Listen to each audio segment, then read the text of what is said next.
বহাগৰ উন্নয়নৰ কথা চিন্তা নকৰা অখিল মুৰ্দাবাদ মালিকক নৌকা মাতিব লাগে পইচা লাগে নে বাছখনৰ প্ৰতি পইচা লাগে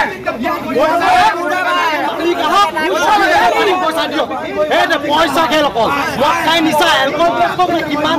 কাৰণ মদ ওলাই যাব এইজনে প্ৰতিবাদ কৰিছে আপুনি কেমেৰাটো তেওঁ কৰক তেওঁ মেডিকেল কৰক মেডিকেল কৰি মদ খাই ডিগ্ৰী গুলিকে মদ খাই মুখত মাতে ফুটা নাই ই প্ৰতিবাদ কৰিছে ৰাইজলে গুণ্ডা পৰি থৈছে ৰাইজলে গুণ্ডা পৰি থৈছে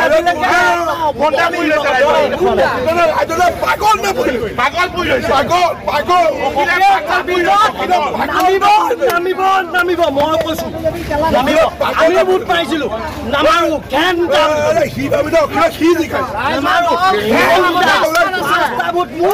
অখিলত কৈছে খেল বুলি ক'লে আমিও কষ্ট পাইছিলো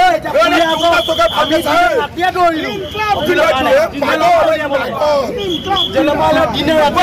তহঁতে কৈছ নি আমিও কৰিলো ৰাজনীতি আমি ৰাজনীতি কৰা নাই আমি ৰাজনীতি কৰিছিলো আমাকো খবৰ দিয়ক আপোনালোকৰ 5-10টা 20টা বুটে উকিল গৈ শিৱসাগৰ ঠিকা নাই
সাইড কৰি আছো সাইড বন্ধ গলে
Bejo, bejo.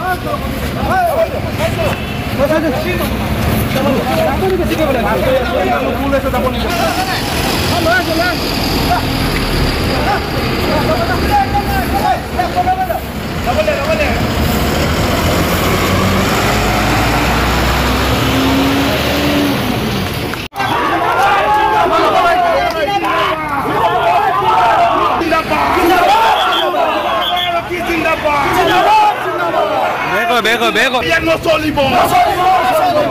Aquí Zindabad. Zindabad. Zindabad. Zindabad. Zindabad. Walking go high high. Walking go high high.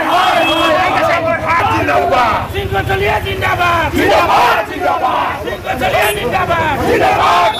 Singotolia Zindabad. Zindabad. Guwahati যোগদান কাৰ্যসূচী আছিলে যোগদান কাৰ্যসূচী থাকোঁতে শিৱসাগৰ ৰাইজৰ দলৰ কৰ্মীসকলে এখন বাছ ভাড়া কৰি গুৱাহাটীলৈ নিছিলে গুৱাহাটীলৈ নি থকা অৱস্থাত বাছখনৰ কিবা এটা বিজুতিত বেয়া হ'লত যিজন মালিক তেওঁ ঘৰ নগাঁৱৰ পৰা তেওঁ বেলেগ এখন বাছ আনি পিনে তেওঁ যোগাৰ কৰি দিলে তেওঁলোকে সেইখন গাড়ী উঠাব লওঁতে কিবা থতমজা ইটোৱে কৈছে মই এখন নাযাওঁ ইজনে কৈছে মই এখন নাযাওঁ দুটা লাগি থাকোঁতে আমি শুনা মতে এগৰাকী মহিলা কিবা প্ৰেছাৰ আছিলে প্ৰেছাৰ ষ্টক হ'ল বুলি শুনিছোঁ কিন্তু নাজানো কি হৈছে প্ৰেছাৰ ষ্টক হ'ল বুলি শুনিছোঁ তাৰপিছত তাতে সেইখিনি কথা শেষ হ'ল সেই একেজন মালিকৰে আৰু এখন গাড়ী আছে তেওঁ এতিয়া সেইখন গাড়ী শিৱসাগৰ আহি পাওঁতে ৰাইজৰ দলৰ আচলতে কৰ্মকৰ্তা নহয় তেওঁলোক গুণ্ডা পুহিছে অখিল গগৈয়ে গুণ্ডা পুহি থৈছে আৰু যি দুজনে প্ৰতিবাদ কৰি পিনে ৰাইজৰ দলৰ যিজন গুণ্ডা তাতে চুপাৰখনৰ আগত পৰি দিছে তেওঁলোক মদ খাই ক'ব নোৱাৰে প্ৰতিবাদ কৰিছে প্ৰতিবাদ কৰোঁতে তেওঁলোকৰ মুখত মাতেই ফুটা নাই ইমানেই মদ খাই তাৰমানে মতলীয়া হৈ আছে গতিকে আমি বিল আছে সেইকাৰণে আহিলোঁ আহি পিনে তেওঁলোকৰ লগত আমি আচলতে আমি ইয়াত কোনো তৰ্ক বিতৰ্ক কৰিবলৈ অহা নাছিলোঁ মই বুজাবুজি কৰক মালিকক মালিক এতিয়া আহিব লাগিব আৰে নগাঁৱৰ পৰা এতিয়া কেনেকৈ আহিব কাইলৈ আহি পাব মালিকৰ লগত আলোচনা কৰক আপোনালোকৰ যিখিনি দাবী আছে তেওঁলোকক কওক তেওঁলোকে হেৰি কৰিব মালিকৰ লগত আমি যোগাযোগ কৰিছিলোঁ মালিকে কৈছে বৰটো দিয়ে যে এতিয়াতো মই যাব নোৱাৰোঁ এতিয়া গ'লেও মই ৰাতিপুৱাই পামগৈ গতিকেলৈ মই কাইলৈ গৈ আছোঁ যিখিনি তেওঁলোকৰ অসুবিধা আছে কিবা আছে মোক ক'বলৈ দিব মই কৰিম এতিয়া বাছখন তাৰমানে কোনো পৰ্যায়ত তেওঁলোক দুজন বাছখনৰ আগত একদম পুৱা পৰি পৰিছে পুলিচ প্ৰশাসন আহিলে পুলিচ প্ৰশাসনে আহি পিনে বাছখন যাবলৈ দিছে চাওক কালি বিশেষ এখন মিটিঙৰ কাৰণে আমি শিৱসাগৰলৈ গৈছিলোঁ পৰহি ৰাতি গৈছিলোঁ আমাৰ বাছখন কিবা কাৰণত বাছখন বেয়া হ'ল আমাৰ যিখন বাছৰ ছেকেণ্ড যিখন বাছ এইখন বাছ বেয়া হ'ল বাছ বেয়া হোৱাৰ পৰা একো ডাঙৰ কথা নহয় তেতিয়া আমাৰ মানুহে যদি গন্তব্যস্থান সোনকালে পাবগৈ লাগে এটা সময়ত পাবগৈ লাগে কোনোবা কিবা এটা কৈছে আমাৰ বাছৰ ভিতৰত কোনোবা এটা কৈছে তাৰপিছত বাছ এখন বেলেগ আমি ব্যৱস্থা কৰি পিনে নিজে আমি গুৱাহাটীলৈ গৈছোঁ তাৰপাছত যদি আমাৰ বাছখন উভতি আহিছে ৰাস্তাত এই বাছটো এই অনুৰাগ আমাৰ বাছখনৰ মালিকে আমাৰ মালিকক মৃত্যু ভাবুকি দিছে আমাক দম দিছে যে কোনো কাৰণতে এখন বাছ যাবলৈ দিয়া নহ'ব আমাক বহুত ভাবুকি দিছে আৰু কেতিয়া কিয় দম দিছিল কিয় ইয়াত কৈছিলে এখন ভাল এইটো ৰাস্তাই যায় এই শিৱসাগৰ বা এই গুৰুত্বপূৰ্ণ ৰাস্তাটো তেখেতে অহা যোৱা কৰে আৰু আমাৰ শিৱসাগৰ মানুহক তেখেতে অপমান কৰা কাৰ্য আমি কেতিয়াও মানি ল'ব পৰা নাই আৰু কেতিয়াও আমি মানি নলওঁ আজি এটা আমি সুন্দৰ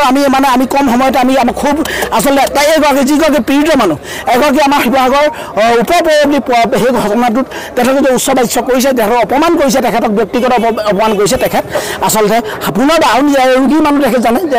কেইমাহ 2 মাহ 3 মাহ আগত তেওঁ প্ৰেছাৰ ষ্ট্ৰক হৈছে আকৌ প্ৰেছাৰ ষ্ট্ৰক হৈছে এতিয়া GMCH ভৰ্তি হৈ আছে আচলতে এই কথাটো আপোনাৰ শিৱসাগৰ মানুহ হিচাপে দুখ লাগিব নে নালাগে এই কথাটো কওক আৰু এই কথাটো আমি যেতিয়া প্ৰতিবাদ কৰিবলৈ গৈছোঁ শিৱসাগৰ এটা আমাৰ সকলোৱে শ্ৰদ্ধা এটা সংগঠনে আহি আকৌ আমাকহে আকৌ এই বাছৰ মালিকৰ পক্ষ লৈছে এইটো কিমান এটা ধিক্কাৰজনক কিমান এটা বেয়া লগা কথা আপোনাৰ আমি কেতিয়াও আজি এটা সাধাৰণ আমি হেৰিহে কৰিলোঁ এটা উদাহৰণ আমি কেতিয়াও আচলতে আমি পুলিচকো আমাৰ শিৱসাগৰ পুলিচকো আমাৰ দুখ পাইছোঁ কিন্তু আমি অনুমান কৰিছোঁ যে পুলিচ আমাৰ প্ৰশাসনে পুলিচ আমি মালিকৰ পক্ষ লোৱাৰ যেন অনুমান হৈছে কিন্তু কথাটো হ'ল এনেকুৱা ধৰণৰ হ'ব নালাগে আমি শিৱসাগৰ পুলিচ